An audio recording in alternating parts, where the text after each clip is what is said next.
de se poser la question de savoir si une personne en fin de vie peut mourir de faim.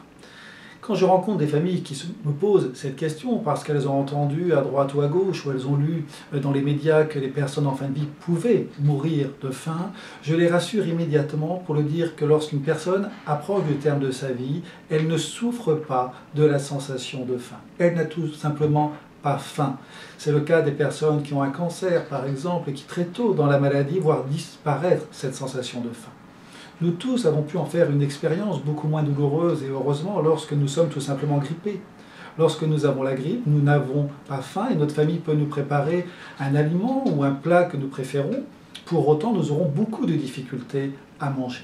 C'est le constat que font chaque jour les professionnels de santé, les infirmières et les médecins, lorsqu'ils constatent que forcer une personne en fin de vie à manger va surtout lui induire de l'inconfort, sous forme par exemple de régurgitation, sous forme d'encombrement pulmonaire, et que l'important dans l'alimentation en fin de vie, ce n'est pas tant la quantité d'aliments que la personne peut manger, plutôt que le bien qu'elle va ressentir au travers de quelques bouchées de sucreries ou de repas salés qu'elle apprécie.